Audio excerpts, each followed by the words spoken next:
Okay, I'm live here. Connection's better. I should have done this here before, and I didn't. That's okay. But all this to do what was to be, and still is going to be a short live stream because I have to wake up later this morning. So, hello everybody, and I switched browsers I switched places and browsers. Went from bed to here. And as I remarked before, just did 2 live streams the night before, actually yesterday. And so I decided I had family come and visit. On top of that, I'm supposed to have left for the Bay Area tonight and decided to rearrange. And I'll have to get up early later this morning, so a few hours from now. So that's what happened. But want to tell everybody, first of all, that I have some good news, which I'll get to in a second. And my quick impressions of what happened between Carson Wentz and the Philadelphia Eagles and the Carolina Panthers, Cam Newton. And what happened, well, obviously, is they lost. But they being the Carolina Panthers. And I think what happened was that I think Cam Newton got hurt because hey Octavio, how are you? Cam Newton came to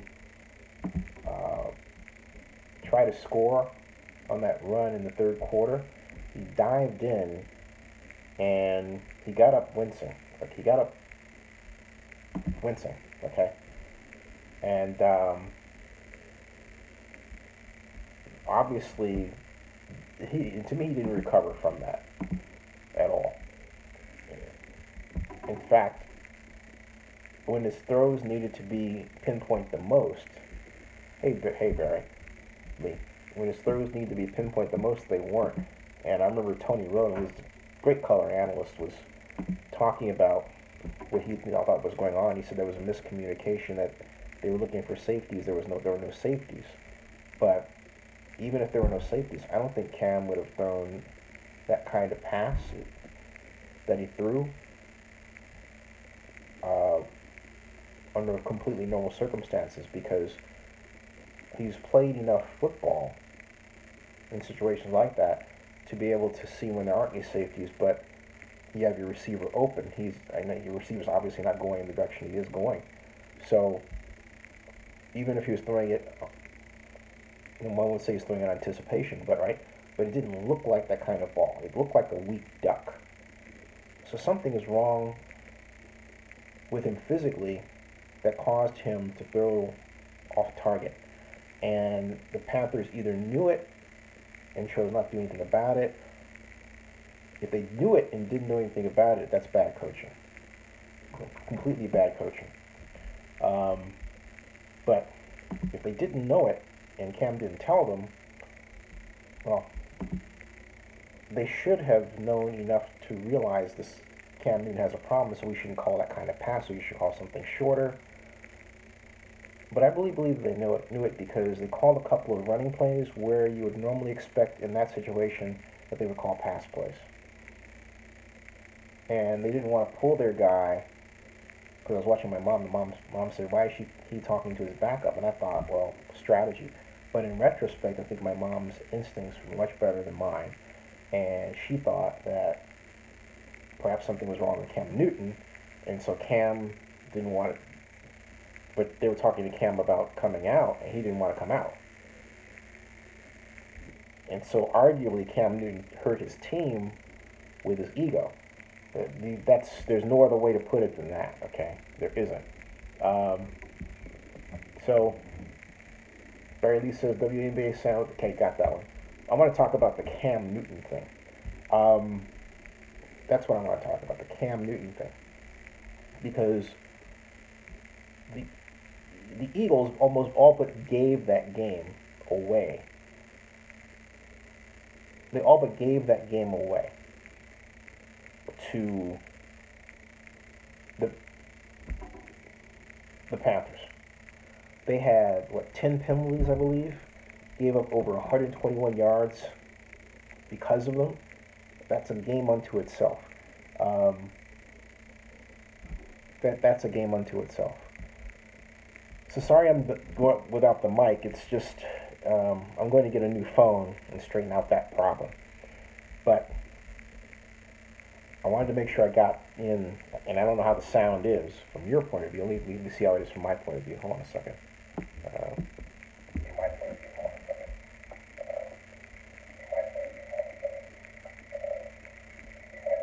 I can hear a little bit of that ticking thing.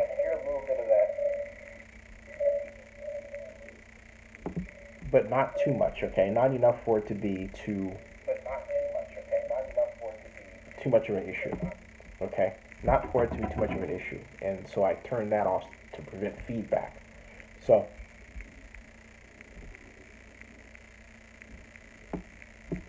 it's just,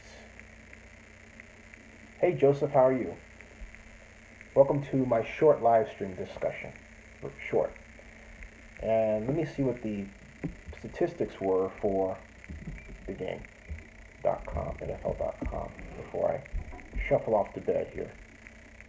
And going to NFL.com, it says Wentz Eagles hold off Panthers late charge and win. And Eagles stay up top the NFC, describing it as a stout defense and a trio of Carson Wentz touchdown passes to pull out 28-23. But really, Cam has got to be hurt. I mean, his young season on third down. Best quarterback rating in the league on this down. And he completes it about NFL.com is when you can't mute. There it is. Mute out the commercials. That's annoying. I don't want to see Geico car insurance. But and also the Carolina Panthers play great defense as well as the Eagles. It was a fun game to watch. It really was. The recap has Wentz going 16 of 30 for 222 yards and 3 touchdowns. Cam Newton was 28 of 52 passes. And if you're wondering, 28 twice is 46. So he was below 50%, 239 yards and 1 touchdown. Doesn't have the interceptions here. He threw 3 of those. And he had 1 touchdown, 3 interceptions. He had 11 rushes for 71 yards. And 1 touchdown. His longest game was 16 yards. It should have been 2 touchdowns. They robbed him. But I don't care what anyone says. Cam Newton was hurt. Now, Wentz, for his part, awesome passer, fantastic game plan. They give him the playbook. He's a technician at throwing, and he's in an offense very similar to what he ran at North Dakota State, West Coast, Bill Walsh style, right? And so it's no surprise to me that he's doing well, because Carson Wentz's success follows my personal edict, that when you have a quarterback in college that plays a successful passing offense, you do what you can to, replicate that passing offense. Did anyone see the game other than me? Just wondering. Did you guys see the game? Did anyone see the game? Hey, Mr. Hey, thank you for the investment, Mr. Buchanan. Thank you. And it's double share night. Thank you very much. And that was quite a contribution, Mr. Buchanan. Thank you. Thank you very much. Now, I have a special announcement to make right now. I might as well go ahead and make it. First of all, the Oakland Raiders, as of right now, are going to play at the Coliseum. And considering that tomorrow's Friday, you're not going to see a wholesale shifting of the game from the Coliseum to Levi Stadium in 2 days. That's just not happening. You got tomorrow, Saturday, Sunday's the game. So you don't have enough time to do that. That's just not going to happen. It's not going to happen. So I put Raiders versus Chargers at Coliseum for now. But I should have just left the for now off of there. I should have just said period, okay? Or just left it point, point, right? It's not happening. It doesn't make any sense, okay? Now, here's my other uh, news.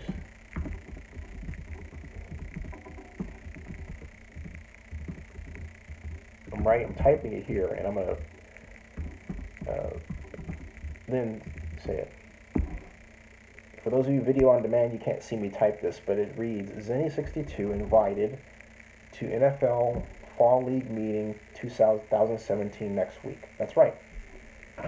I'm going to cover the league meeting, and I'm interested in the topic of the matter of the NFL protest, as you know, but also I want to get a read on what the NFL's thinking is regarding the events in Vegas, not just the incident, what some call 1 October, but also what their feeling is, particularly the commissioner's feeling is regarding the failure of the Raiders' plans in Las Vegas to really get off the ground. The funding problems that I've talked about, the over-budget position that exists today, the number of documents that are simply not signed, including non-relocation agreements. I want to get a statement from the NFL, some idea of what their thought is. And that should be really interesting. So I'm quite honored to once again be a part of the NFL family in this way. There, so there's the news. There is the news. Now, it's 12:56. I have to wake up at 4 o'clock, 4:30 in the morning. That's right, 4:30. So I'm going to do another live stream tomorrow, Friday, at a little earlier actually. It'll be more in toward the 5 o'clock to 6 o'clock time slot. I know that's way early, but it's for a very good reason. I need to move these streams up a little bit more in time so I can get sleep, because it's starting to throw my time off, and I know a lot of you would appreciate it if I had earlier live streams. So I'm going to try and experiment at 5 o'clock Pacific, which would be 8 o'clock Eastern, all right? And see how that goes for Friday. 5 o'clock Pacific, 8 o'clock Eastern for 1 hour. I'm going to try that one. And not only that, I can get more guests on, because I loved, I don't know if you were able to see either live or later my interview with Jen Welter, America's and the NFL's first female coach. But props to Jen. She was up late Eastern time at 11 o'clock. And poor thing, she stayed up for an entire hour plus. And I can't say enough thank yous to her for doing that. And then earlier I had Miss Sepeteti on. We started at 4 o'clock Pacific and went for an hour. But I want to experiment with a 5 o'clock time slot once and see how this goes, So Friday. And also to make up for this short one, because I have to get some sleep. Otherwise, I will not want to wake up in the morning. All right? So, that's what's happening right now. And it is going to be interesting. But again, I'm repeating the news. Zenny62 invited to NFL Fall League meeting next week in New York.